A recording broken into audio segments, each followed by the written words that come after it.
Hello everyone, this is Rachel Garcia, and today I will be discussing about pneumonia, which is one of the top 10 leading causes of mortality in the country. Pneumonia is also known as lung fever, pneumonitis, disease of the lobar pneumonia, and Cropus pneumonia. Pneumonia is an infection in either one or both lungs. The infection causes inflammation in the air sacs in the lungs, and which are called alveoli. The alveoli is usually filled with fluids or pus, making it difficult for the person to breathe. There are many variations of pneumonia, and to name a few, we have bacterial pneumonia. So bacterial pneumonia is obviously caused by bacteria, and the most common one is the Streptococcus pneumoniae. Other causes includes Mycoplasma pneumoniae, Haemophilus influenza, Legionella pneumonophila. Another one is the viral pneumonia. Viral pneumonia is usually caused by influenza or flu. So it can be that initially your flu will complicate to pneumonia. So at times you may notice that why is it that the doctors are giving me antibiotic when in fact the cause of my pneumonia is viral by nature. So you're given antibiotics because eventually this may lead to descending infection and triggers bacterial infection as a secondary infection. And then another cause of viral pneumonia is rhinoviruses, which is your common colds. Viral pneumonia is usually milder and can improve in 1 or 3 weeks without treatment. Another one is the fungal pneumonia. Fungal pneumonia is usually coming from fungi, from soil or bird droppings that can cause pneumonia, and they most often cause pneumonia in people with weakened immune system. Example of fungi pneumonia includes pneumocystic, Girovese, and Cryptococcus species, Histoplasmosis species, and the types of pneumonia can also be classified where and how it was acquired. So earlier it was categorized based on the causative agent. Now another classification can be how you acquired the disease. And one categorization is hospital-acquired pneumonia or HAP. During this type of bacterial pneumonia is acquired when you are staying in the hospital or admitted in the hospital.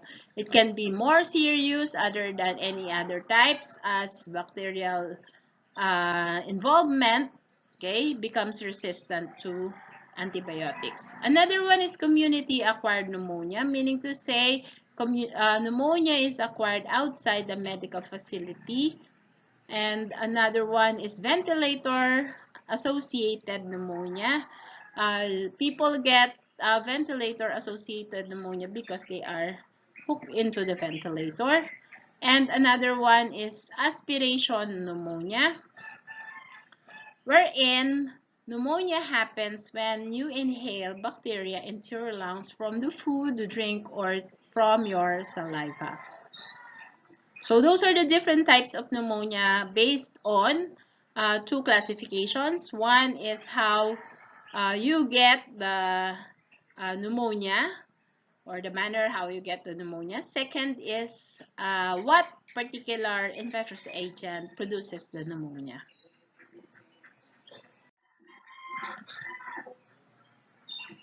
Next is the mode of transmission. How did you get the pneumonia?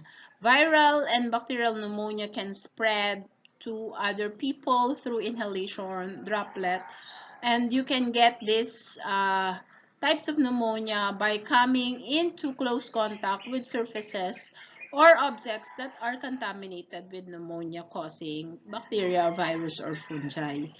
Okay, so basically fungal infection or fungal pneumonia comes from the environment. It doesn't spread from person to person. So those are the ways by which you can acquire pneumonia.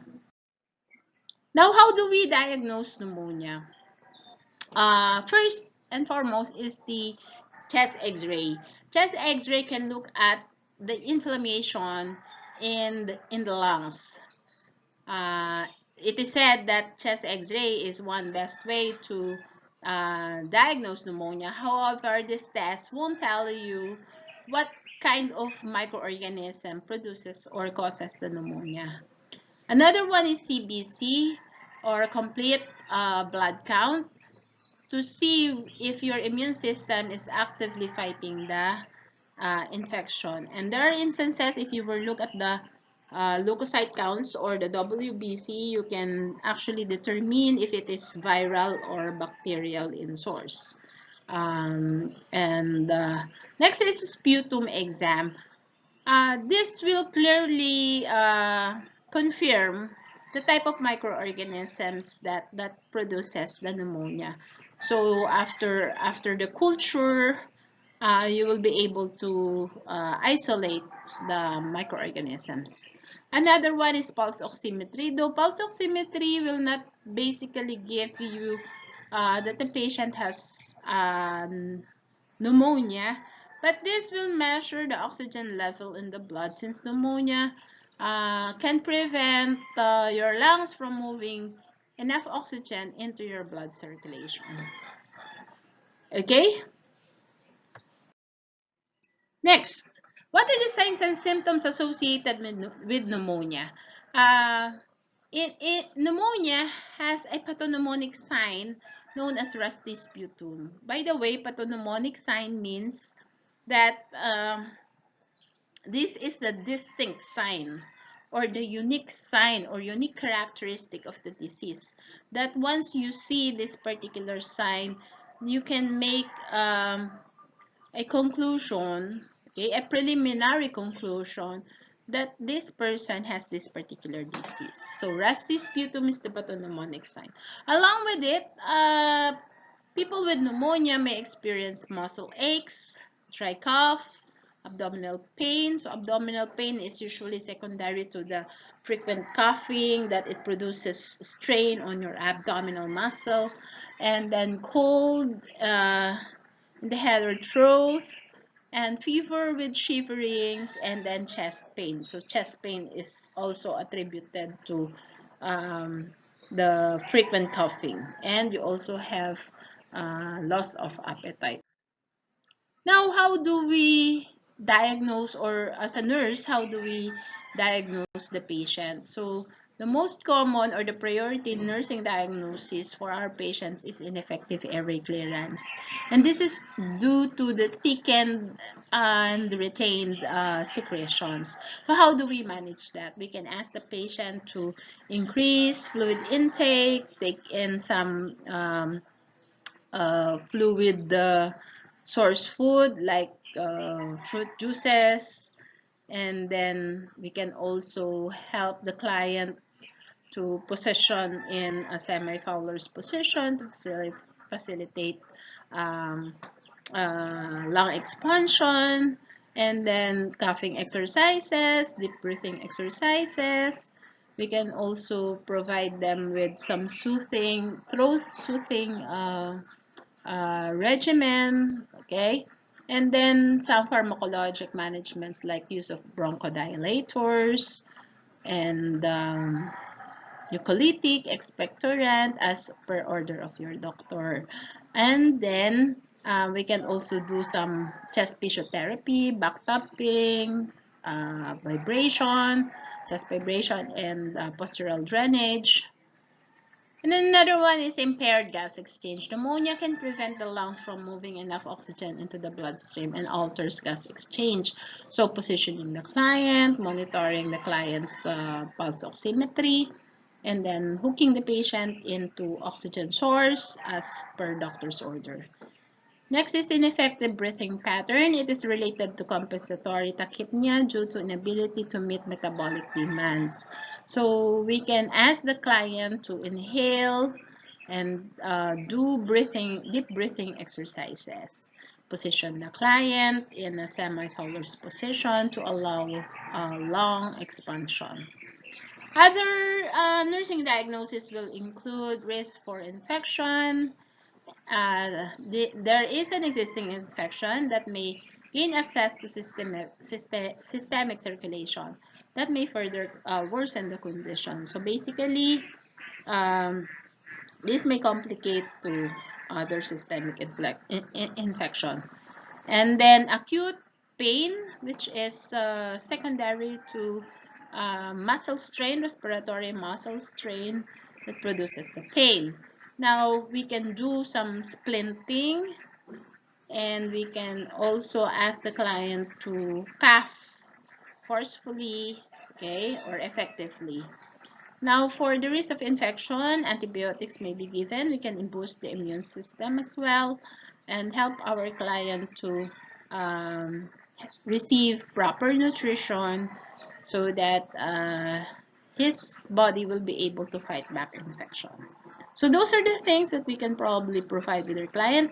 Uh, Patient may also experience some fever episode. So for the fever, you can also increase the fluid intake of your client, give some TSB, provide comfort, loosen the clothing, and environmental control, of course, as advocated by our very dear Florence Nightingale. We can also control the environment, temperature, and provide some relaxation to our clients so that our uh, um, body will not demand for more oxygen. Next, we have activity intolerance. So we can ask the client to go on bed rest to conserve energy. Hyperthermia, I think I made mention about it. And then deficient fluid intake or to fluid volume secondary to fever episode. So sweating can actually lose some water, so you can hydrate the patient, or doctor may order some intravenous hydration. Another one is risk for imbalanced nutrition. So your client has loss of appetite. So we can do small frequent feeding and provide high caloric, high protein, and high caloric diet and high carbohydrate diet for energy sources. And another one is deficient knowledge. So we can inform or give health teaching to our client, particularly on how to manage the signs and symptoms or recognize complications of pneumonia. And for deficient fluids, which is related to uh, fever, sweating, and other respiratory, we can provide them with juices, fruit juices in particular, not the artificial one. And then we can provide them with intravenous hydration as well. Now for the medical or pharmacologic management, how pneumonia is treated will be basically dependent on the causative agent. So if this is bacterial, we can give, and doctors may give antibiotic. If this is viral, so doctors may give some antivirals. And if this is fungal, we give them antifungal as per doctor's order. And other signs and symptoms is managed, okay, like your antipyretic for your fever, mucolytic for your cough, expectorant and bronchodilators for your breathing problems and coughing problems. Others will give vitamins and other appetite boosters, etc., etc. So that is the end of our discussion for pneumonia. See you in my next topic. Again, this is Rachel Garcia.